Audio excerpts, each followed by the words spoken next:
Hey guys, Artemis here from Shim Saunas, and today we're going to show you how to assemble our smallest round barrel sauna. It is a 1.5 meter deep and 2 meter diameter. It is a two-person sauna and it is real fun to assemble. So let's get into it. First thing, we need to make sure our space is prepared. We'll have a flat, level ground, and we'll put our cradle supports, and we need to make sure we start from the center of the cradle support. So we measure it from the edges of the cradle. We can start securing the first bottom stave into our cradles. We need to also make sure that the distance between the cradles is the same on both sides, as well as our diagonals are the same length. Once we are confident this is the square, and then put more staves for the bottom assembly.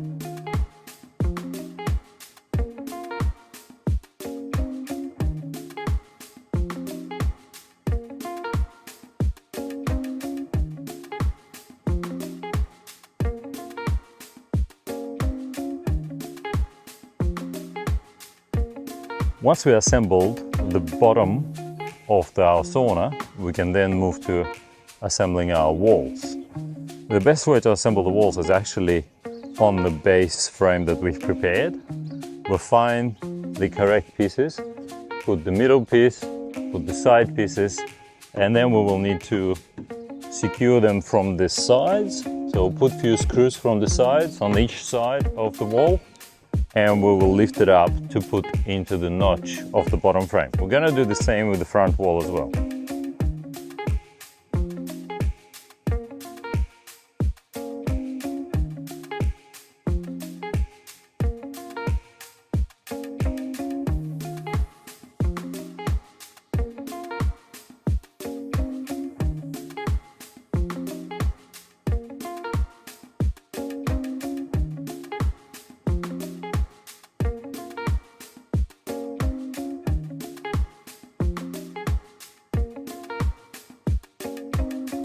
Once you have both walls in a position, you need to secure them temporarily with a few staves over the top. So in this case, we put 3 staves. They're just sitting there, and on a calm day like today, there's no wind, nothing's gonna happen, so it's pretty solid. We can now move on to assemble the staves. So we're gonna go up on each side, and we're gonna be securing them with the screws. One thing we shouldn't be forgetting is when you position the walls, the back wall and the front wall, make sure you check the level.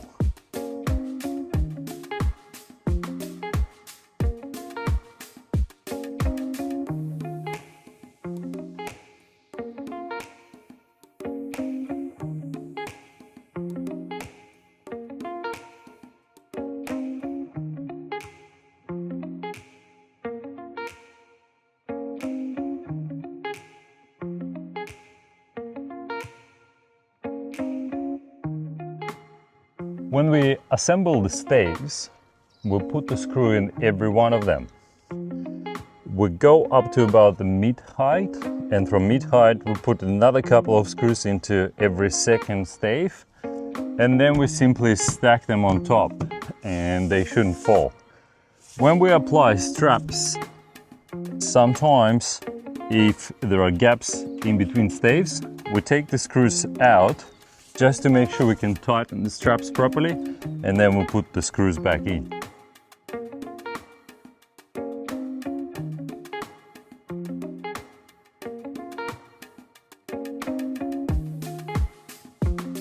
Once you get to the top, you're gonna see a small gap, so you'll see how much clearance you have.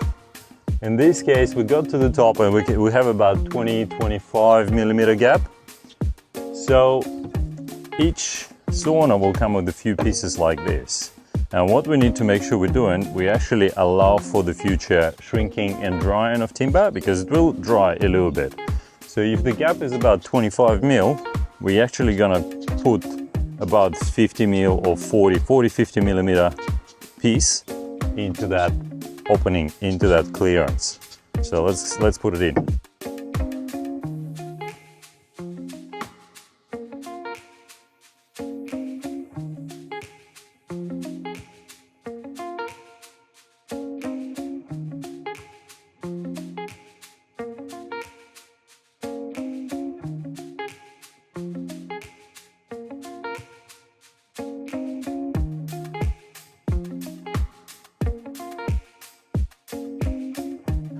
Once you finish with tightening the straps, and if everything is done correctly, you will see no gaps and everything is nice and smooth and tight. All staves are tied to each other. Maybe you have 0.5 millimeter gap here and there. Most of them you have no gaps, so it's nice and tight. Once you finish with tightening and the whole structure is now solid, we can proceed to the next steps. We will put the door handle and we'll put the benches inside the sauna, and the next step will be the bitumen tiles.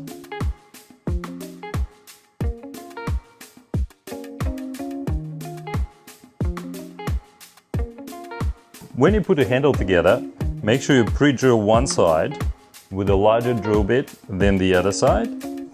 And when you secure it, use the hand screwdriver versus the drill. That will make sure you have a good feel on how much pressure you're actually applying on the glass. The next step, we will assemble the benches inside the sauna. Each sauna will come with a few benches and the bench supports. In this particular model, the bench supports look like this. So what we're gonna need a couple or 3 of them per bench. And the first thing is we need to start from the back wall, put the bench supports against the wall and make sure we find the best position. So they are leveled in relation to each other and they are leveled themselves. And we secure them to the back wall as well as to the floor and the back wall. Once the back supports are secured, we can secure the front ones.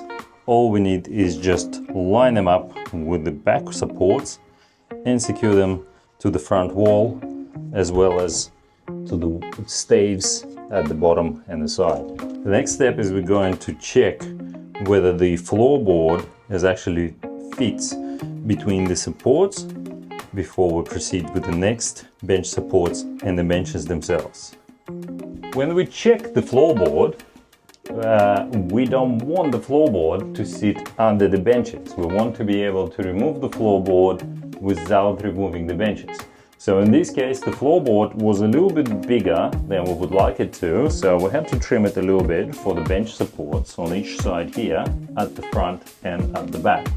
The floorboard, we can secure it with a couple of screws, but keep in mind that in the future, this floorboard will need to be removed to clean underneath.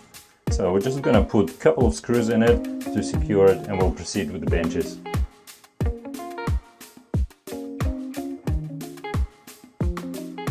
When securing the benches, we don't want to be against the wall completely on both sides. We want to have a little bit of a clearance for movements of the sauna, for the moisture to go through it, for the ventilation. But again, make sure it's all leveled. The clearances are all nice, and we're going to be securing the benches from underneath. When you're finished with the benches, you also need to install the backrests. If your sauna comes with this backrest, you just try to find a height comfortable for your back by leaning back and marking it. That will add a nice feature to your sauna. When you start to work on the bitumen tiles, the first thing is we want to make sure we know where do we start with the bitumen tiles from the mid-height. To no exact point, we actually start with the skirting boards, So there's 7 of them for the 2-meter diameter barrel sauna. So that means you start with 1, you go in at the highest point, you make a mark, that's your highest point, you put the first one in, and then you go with the other 3 on each side. That will give you the mid-height of the sauna and the starting point for your bitumen tiles. Make sure you pre-drill them and secure them so you don't crack the actual timber. Secure them nice and gentle with your drill.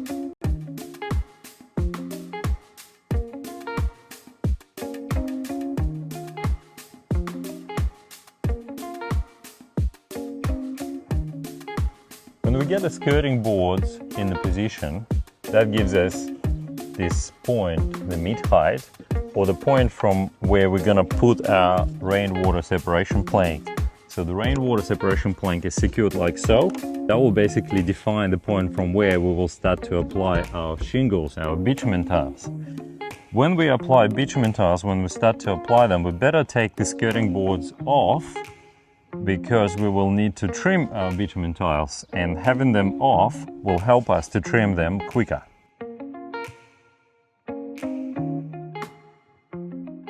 When we start to work on the shingles, the first thing first, we need to assess how many actual tiles do we need. So we count how many bitumen tile sheets we have, and we count how many we're going to use. Once you're confident that you're going to have enough, you can start applying them. When we apply bitumen tiles, the first row is easy. We just go upside down. On the first two, we just go upside down, and then every next one will be the other way around. Bitumen tiles come with this self-adhesive, but that self-adhesive only works when it's a really nice and hot day. Otherwise, you have to use heat gun. To save time, we're gonna start by applying silicone to make sure they don't fall off, and also securing them with a few nails.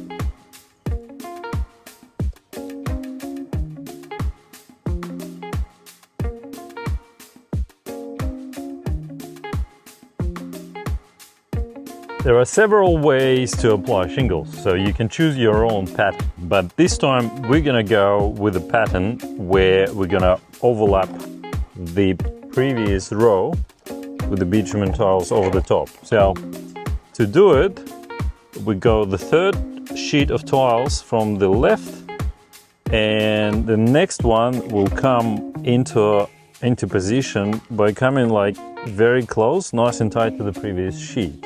We measure it,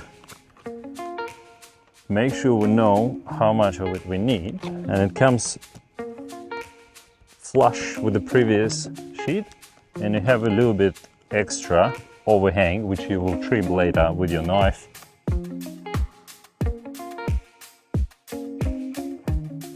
With the next sheet of bitumen tile, we need to make sure we overlap this connection. So the next full one actually is shifted to make sure we overlap this one. This creates a little gap on that side and a little section here, which we need to trim some of the other sheets to make sure we complete both sides. So it creates a little bit of work by applying this pattern, but in the end it will look very good.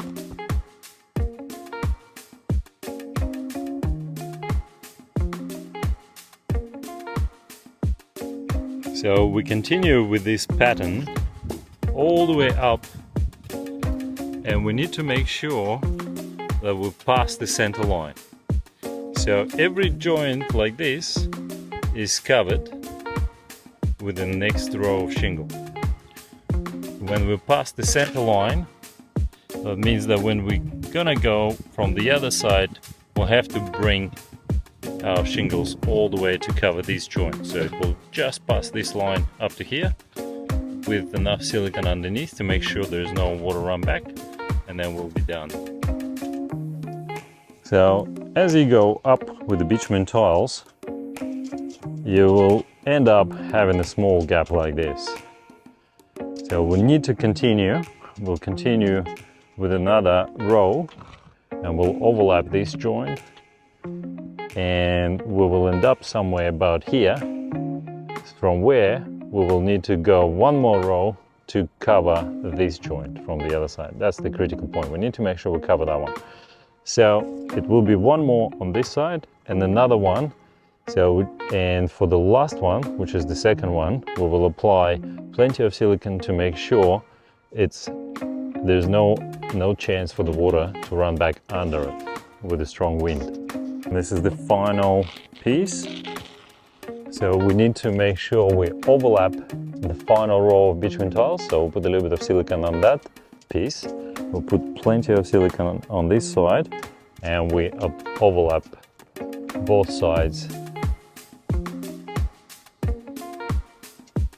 So here it is. The first row of final shingles is applied.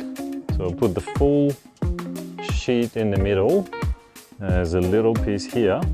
There's another one on the other side. Now we've gone over the other side of bitumen tiles. So we have only one more row to go, And this final row, we will continue the pattern, but we will make sure we have enough silicone on it, because that's the only thing that's going to be holding it. There will be no nails in the final one. And we need to make sure we overlap all of the joints. We need to overlap this one, overlap that other one from the opposite side, and overlap a couple more on that side. So let's put that last one on. So this is how we put silicone on the final row of bitumen tiles. Make sure about 20 mil off the edge, and there's no way of water getting under it.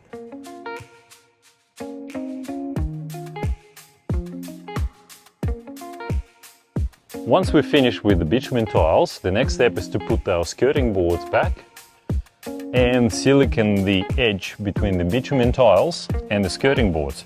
For that we use black silicone, and we'll put it right in the corner to create that waterproof seal on the inside. If we just reference and mention the tiles, we had 2 full packs of bitumen tiles and we have 3 left. So 2 packs of bitumen tiles is plenty for the 2-meter diameter sauna.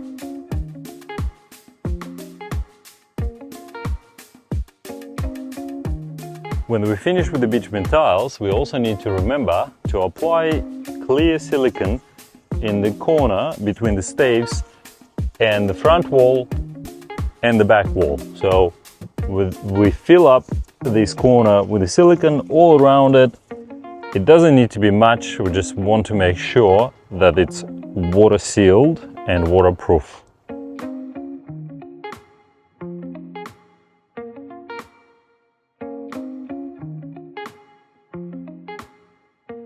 The next thing is we're gonna go inside the sauna and finish off with some accessories.